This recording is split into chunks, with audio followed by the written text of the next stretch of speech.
लोक जनशक्ति पार्टी रामविलास के राष्ट्रीय अध्यक्ष चिराग पासवान संसद भवन में हो रही एनडीए की बैठक में पहुंचे। इसके बाद कयास लगाए जा रहे हैं कि जमुई सांसद की भारतीय जनता पार्टी में वापसी हो सकती है।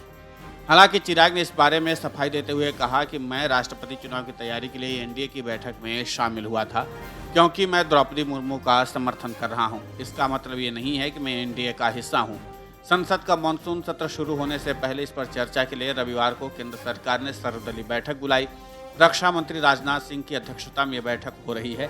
इस बैठक में शामिल होने के लिए लोजपा नेता चिराग पासवान भी संसद भवन पहुंचे। इससे पहले राष्ट्रपति चुनाव में एनडीए उम्मीदवार द्रौपदी मुर्मू के समर्थन के लिए राजनाथ सिंह ने चिराग पासवान से फोन पर बात की थी। इस दौरान उन्होंने राष्ट्रपति चुनाव को लेकर चिराग पासवान से एनडीए के उम्मीदवार को समर्थन देने का आग्रह किया था। संसद में आयोजित बैठक में चिराग की उपस्थिति इसलिए महत्वपूर्ण है क्योंकि वो बिहार विधानसभा चुनाव के दौरान मुख्यमंत्री नीतीश कुमार की जनता दल यूनाइटेड से विरोध के चलते एनडीए गठबंधन से बाहर हो गए थे। हालांकि चिराग पासवान की पार्टी भी बाद में विभाजित हो गई थी। उनके चाचा पशुपति कुमार पारस 5 सांसदों के साथ अलग हो गए थे। पशुपति कुमार की पार्टी को लेकर लोकसभा में असली लोजपा के रूप में मान्यता मिली और उन्होंने प्रधानमंत्री मोदी के नेतृत्व वाली सरकार में मंत्री पद की शपथ ली। गौरतलब है कि संसद के सुचारू रूप से संचालन के लिए प्रधानमंत्री द्वारा ऑल पार्टी मीट आयोजित करने की प्रथा रही है। संसदीय कार्य मंत्री प्रहलाद जोशी ने बैठक में शामिल सभी पार्टियों से संसद को सुचारू रूप से चलाने में सहयोग करने का आग्रह किया। बैठक के बाद संवाददाताओं को संबोधित करते हुए उन्होंने कहा कि विपक्ष गैर मुद्दों को मुद्दा बनाने की कोशिश कर रहा है क्योंकि उसके पास सरकार के खिलाफ कुछ भी नहीं है। वहीं शरद पवार के आवास पर विपक्ष की सर्वदलीय बैठक हुई थी। इस बैठक में विपक्ष की तरफ से सरकार पर हमला बोलने के लिए रणनीति पर चर्चा हुई थी। दूसरी ओर एनसीपी प्रमुख शरद पवार ने दिल्ली स्थित आवास पर उपराष्ट्रपति पद के उम्मीदवार पर फैसला लेने के लिए विपक्षी दलों के नेताओं की 17 जुलाई को बैठक भी बुलाई थी।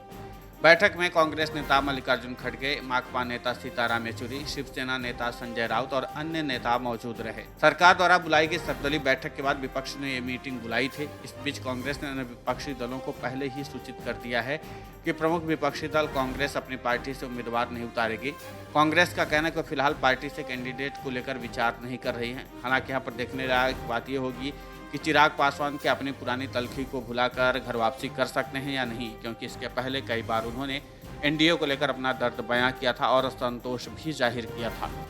अब ऐसे में जिस तरीके से चिराग पासवान ने इस बार एनडीए की बैठक में हिस्सा लिया है, उससे कई सवाल उठने शुरू हो गए हैं। हालांकि माना यह जा रहा है कि अब चिराग पासवान मौजूदा राजनीतिक हालात को देखते हुए और अपनी स्थिति को मजबूत करने के लिए वो एनडीए के गठबंधन में शामिल हो सकते हैं और इसका कई राजनीतिक तरीके से फायदा भी मिल सकता है।